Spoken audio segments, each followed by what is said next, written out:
सावर अरे मना भाग 33. फुलदाणीच्या आडून तिला बघत होता. त्याने दिलेली साडी तिला खूप सुंदर दिसत होती. साडी चोपून मस्त बसलेलीच होती, त्यामुळे तिचा बांधा आकर्षक दिसत होता. तिच्याकडे बघत असताना त्याची नजर तिच्या ओठांकडे गेली. हिने पुन्हा लिपस्टिक लावली. तो मनातच विचार करत थोडी आठी पाळून तिच्याकडे बघत होता. असो, सध्या तरी तो एकटक बघत होता.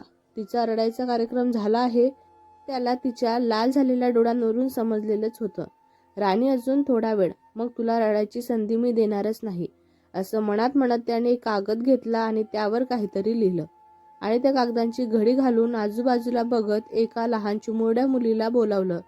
ती देखील त्याच्या जवळ अगदी बागडतच आली. पार्थ म्हणाला, ही छोटी, तुला ती पिंक साडी घातलेली आंटी दिसत आहे ना, तिला जाऊन हा कागद दे.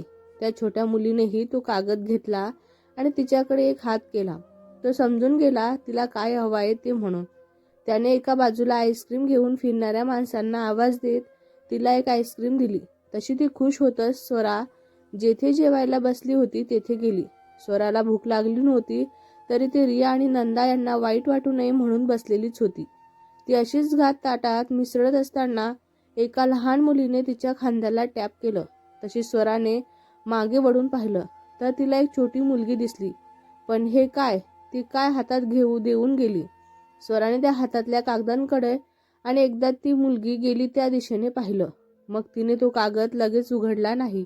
तिचं जेवण झालं होतं म्हणून ती हात धुवायला म्हणून उठली आणि त्या दोघींना मी हात धुवून येते सांगत गेली. आणि तिकडे तिने तो कागद पाहिलाच नाही, म्हणून त्याला सुद्धा राग आला. पण त्याला कुठं माहित होतं की तो कागद तिला वाचायला एकांत हवा होता. तिने आता आजूबाजूला पाहिलं आणि तो कागदी घडी घातलेला कागद उघडला. त्यावर सुंदर अक्षरात, तू या साडीत खूप सुंदर दिसत आहे, तुला गुलाबी कलर उठून दिसतोय. तिला लगेच समजलेलं होतं की हे कोणी दिलेलं असेल. तिने आजूबाजूला पाहिलं तर तिला एका बाजूला तो हाताची घडी घालून एकटक तिलाच बघत होता. त्याच्या अशा नजरेने ती बावरली खरी, पण लगेच तिला तो कसा वागत आहे हे सुद्धा आठवलं. तिने तो कागद समोर घेतला आणि त्याचे तुकडे करत तो बाजूलाच असलेल्या डस्टबिनमध्ये टाकला. तिच्या या कृतीने त्याच्या चेहऱ्यावर स्माईल आली. त्याने लगेच हातात मोबाईल घेतला आणि तिचा नंबर डायल केला. ती रिया होती. तेथे जातच होती तोच तिचा फोन वाजला. तिने फोनवर दिसणारं नाव पाहिलं, पार्थ. एक नजर पुन्हा त्याच्याकडे. तिने सरळ त्याला बघतच कॉल कट केला. त्याने पुन्हा कॉल लावला, पुन्हा कट. असं त्याने 10-12 वेळा केला, पण तिने सरळ त्याचा कॉल कट केला होता. तू जर आता कॉल रिसीव्ह केला नाहीस तर रेडी राहा पनिशमेंटसाठी. मॅसेज टोन वाजली. तिनं पाहिलं आणि डोळे बारीक करून तो असलेल्या दिशेने बघू लागली.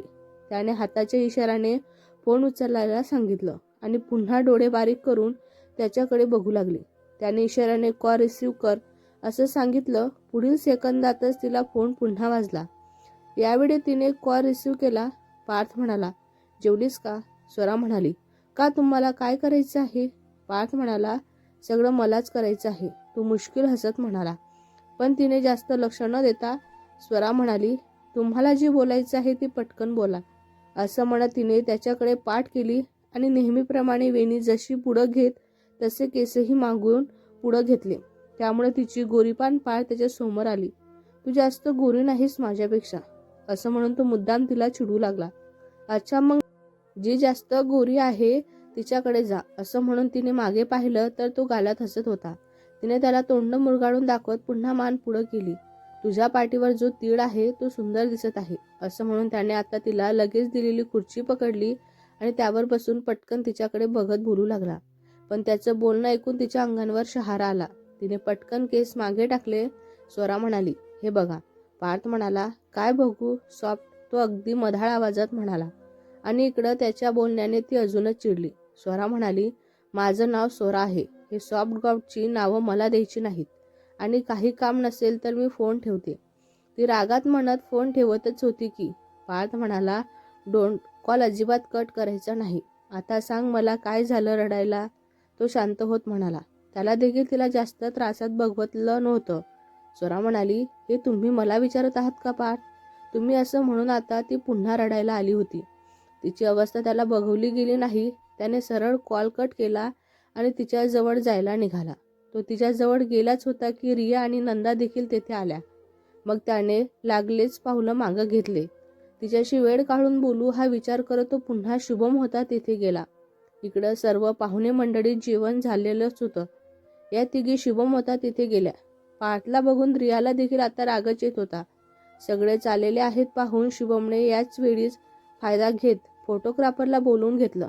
संदीप, शुभम, वैभवी, नंदा, पार्थ आणि स्वरा असे ते उभे होते. त्याने सगळ्यांचा ग्रुप फोटो घेण्यास सांगितलं. तसे सगळे शुभम आणि वैभवींच्या दोन्ही बाजूला उभे राहिले.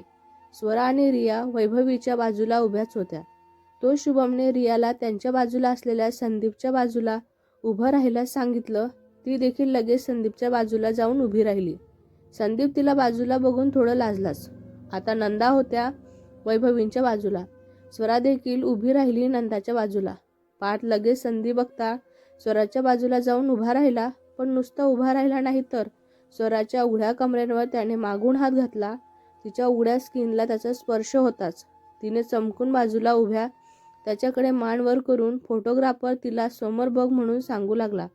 पण तिचं लक्ष तिच्या पार्थकडे. तोही शहाणा. ती अशी बघत होती तर आनंद घेत गालात हसत होता. पण जेव्हा पुन्हा फोटोग्राफरने सांगितलं तेव्हा त्याने हळूच तिच्या उघड्या स्क्रीनला चिमटा काढला. असा तिने आवाज केला. पण हा आवाज नंदाने ऐकला. नंदा म्हणाली, काय झालं ग? स्वरा म्हणाली, ते आंटी काही नाही असंच. मला मुंगी चावली वाटतं. असं म्हणत ती कोणाला दिसणार नाही असं करत त्याचा मागचा कमरेवरचा हात काढू लागली.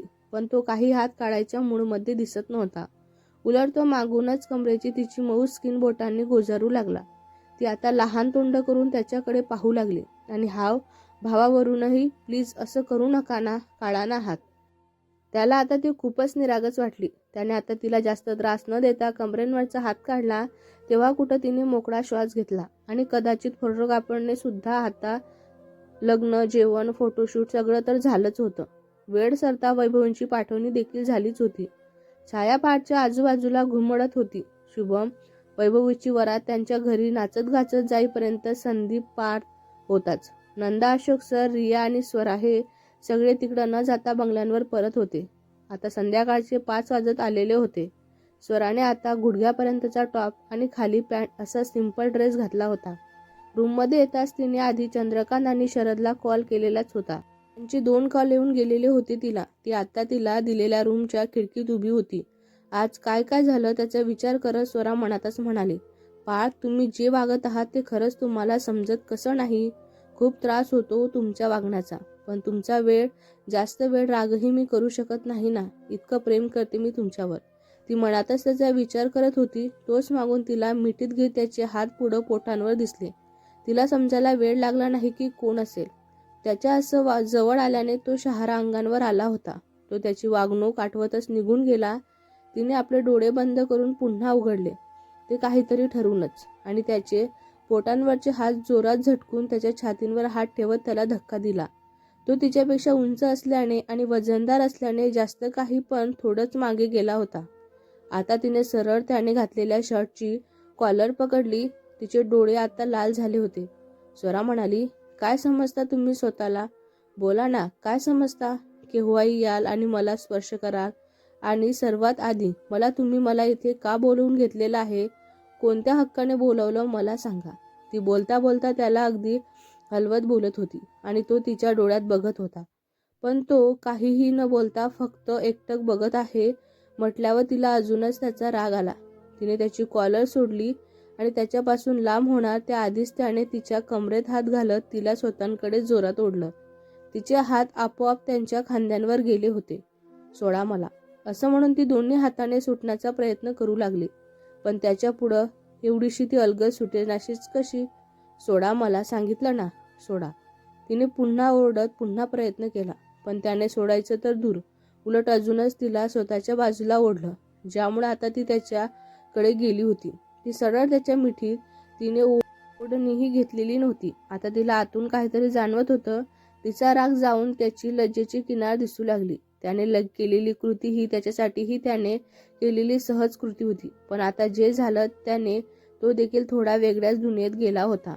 पार्थ, काय करताय? सोडा मला, मी ओढणी, असं म्हणत ती खाली बघू लागली. तर तिला ओसडून आलं. कारण त्याच्या इतक्या जोरांच्या दबावामुळं तिच्या मानेखालून खोल दरी दिसत होती, जी दबल्यामुळं वर दिसत होती. तिच्या अशा बोलण्याने त्याचंही लक्ष तेथे गेलं आणि आता या नवीन जाणीवेमुळं त्याचं अंग गरम व्हायला लागलं. त्याने लगेच तिला सोडलं आणि तिच्याकडे पाठ करून जोरजोरात श्वास घेऊ लागला. तिने देखील स्वतःला शांत करत, पार्थ, मला आताच्या आता इथून जायचं आहे.